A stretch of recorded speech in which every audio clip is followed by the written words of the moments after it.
All right, hello everyone. Welcome to another little bonus episode of Bug Bites.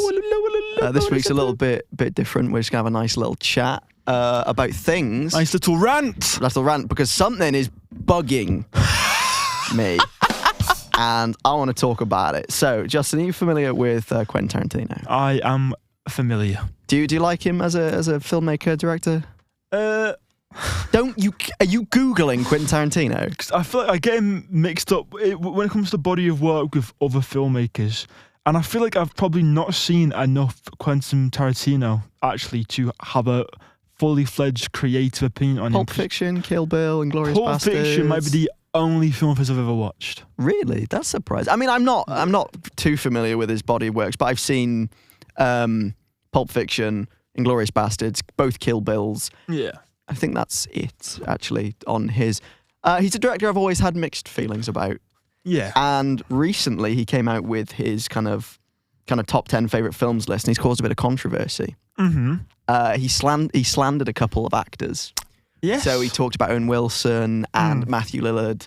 And the one I want to talk about is he talked about Paul Dano. Do you know who Paul Dano is? I don't. I was not until I heard bits about this situation. Oh, really? Okay, that's So interesting. I wasn't familiar before that. So I like Paul Dano. I think he's a fantastic actor. He's the Riddler in Batman. He's in Little Miss Sunshine, There Will Be Blood, and Okja. He's a very competent actor. I think he's fantastic as an actor. And Quentin Tarantino doesn't like him and said that he is the weakest male actor in SAG. And this has caused some controversy. Yeah. I think that's a bit unfair. Like Quentin Tarantino, it's fine if he wants. If Paul Dano was a director, I'd understand. You can comment on people's directing, but Quentin Tarantino, the acting he has done, I heard about this as well. Yeah, like you can't. Like he's in a lot of his own films. It feels to me. I mean, I don't know much about this situation, but it feels like. What was the purpose of just going and attacking a bunch of actors? It comes from someone who's pretentious, a bit too confident of his body of work, and thinks suddenly his opinion's more important than his. It feels very entitled, doesn't it? Because like it's very much actors like Owen Wilson, Matthew Lillard, and Paul Dano are all really good. Yeah. As well, like they're not actors I would immediately jump out and say they're bad actors. Yeah. They're really strong. Their body of works are very strong. So it comes from a really... And it has irked me. That's why I want to say it's bugged me. Yeah, and Matthew Lillard came as well after all this, and he was just saying how, obviously, this is an incredible filmmaker he had respect for, and it really hurt. It's like, that fucking hurts to hear that, It hurts your feelings, yeah. Especially when it's out of nowhere. And you're just for no reason. This is what I mean. It came like such a random shot out of nowhere, but it's just really funny. It reminded me, have you seen the image of Quentin Tarantino and Paul Dano circling around recently? I love it. So there's an image of Paul Dano being on a fucking red carpet, and Quentin Tarantino's behind him, and he's like scowling at it. Staring him. Like, what the fuck's your issue? Like, I like Quentin Tarantino's films. Some of them I believe are a little bit overrated. Yeah. I do like them though. I don't like him as much though. I think he's a bit too. He's kind of got this critical fame, and it's gone to his head a little bit. I think in the creative space, especially if you find success, it's so easy to become pretentious. Yeah. And have this hierarchical idea of art, which I'm the kind of person, and it's a spectrum of how people feel about how much art can be criticised. I am quite far, which is ironic because we've got a film review podcast. I'm quite far on the... Art is subjective, and criticising art in any serious way is always a bit silly. But that's why we have a joke on this podcast, and we could disagree. It's our completely. interpretation, isn't it? It's what Because what we're really saying in this podcast isn't is this good or bad. It's did we personally fancy it? That's what it is. Because I mean, even if we didn't enjoy a film on this podcast, especially, we always I think it's like, I still want people to watch them. Yeah. Even if I didn't enjoy it, I'm not going to be like, don't watch this film. It's like, I thought we enjoy hearing, if we didn't like something, we enjoy hearing why someone did like it. Yeah, it's always to keep an open mind about it. But when you have this idea, when you're in arts and you become quite successful, you become pretentious, you have this idea that there's, even stuff like the concept of high art and low art is another thing. Like the reason why someone like Quentin Tarantino will talk down superhero films or something like that. It's like there's an idea of high art and low art and an art hierarchy, which I think, one, is just pretentious, and two, a lot of it comes from deep-rooted classism as well. Well, yeah, because it's like, what makes something better? What qualifies as high art? And this is the same with film, and this is the same with, regular art. Like, what makes, say, like, right, I'm not a big Marvel fan. Yeah. And I think I know some of the films aren't great, but what makes them lower? That's it's always up for discussion. Because there's that great quote, isn't there, that like every film is someone's favourite film. Yeah. So that's always to keep an open mind. They didn't make this so that everyone would hate it. Yeah. They made this with the intention of it to be enjoyed, and someone will enjoy it.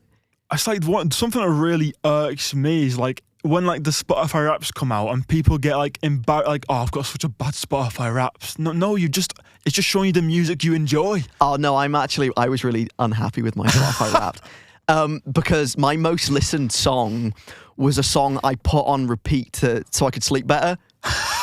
So that song played continuously for 10 hours. And it was like a 2-minute song.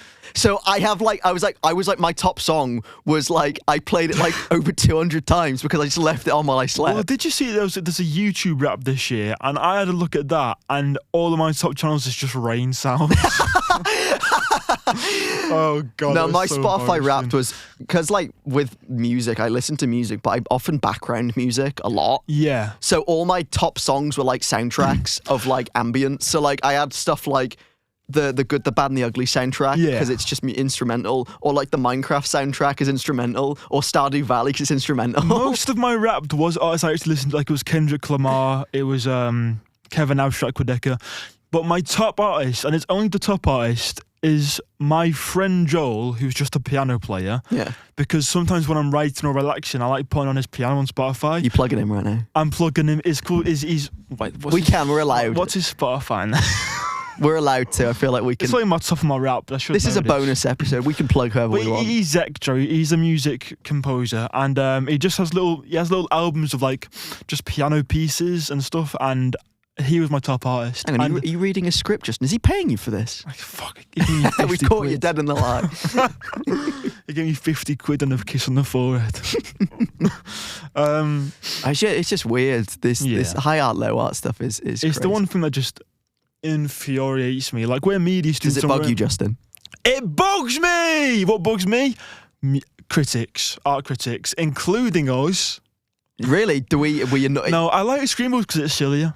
I'd be surprised if you didn't like Screenbugs, to be fair, Justin. I like Screenbugs, but the kind of critics that really do believe there's some weight to their own opinion. Professional critics, especially when professional critics are in the kind of, they can make or break how a film does.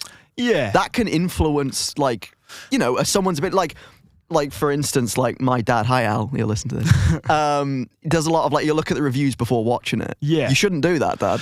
You should form your own opinion on it. I suppose as well, sometimes I'm a victim of, sometimes I'll check reviews before I go to see something, then it puts an idea in my head watching it, and I'm very aware of it, like, I'd be enjoying this more if I didn't look at Rotten Tomatoes. Or even afterwards. That's looking at reviews afterwards, because you could be like, oh, I really enjoyed that film. There's and then no you look such at the thing reviews. as objective when it comes to art criticism. No, I feel like you just need to form your own opinion on it. It's like, I remember kind of watching like one of the more recent like Star Wars sequels. I saw them in cinema and I really enjoyed it. Yeah. And then people didn't. Yeah. And I remember at the time being like, oh, am I wrong? Should I not think this? But and also I feel like a lot of it as well with like film critics and stuff and film reviews, it's a lot of the time whatever the first few big critics say becomes the opinion. So if everyone who watched the film gives their thoughts, they're like first, following, aren't they? Following on. Yeah, gives their thoughts first, then it all came together. You probably get a lot more mixed ideas of all films. But when it's either this is a bad film, it becomes trendy to shit on a film. You know? No, I agree completely, and it's really, I think it's more nuanced than people. It is. But the baseline is, critics are full of shit. Critics are full of shit. Even us viewers, we're full of shit. We're full of shit, yeah. But we're funny, so you should listen to us. Yeah, and we're nice. And also our opinions matter more than exception. Yeah, we're the exception. Correct. Our opinions matter a lot more. And if we disagree, there's been a glitch in the matrix. That's true. And if there's anything bugging you, give us a message. Let us know on the email. Let us know on the email. What's the email again? Is it screenbugspodcast@gmail.com? I think it is. Yeah. Shoot us a message. Oh. On that note, get out of here. Buzz off. Get out of here. Whoa.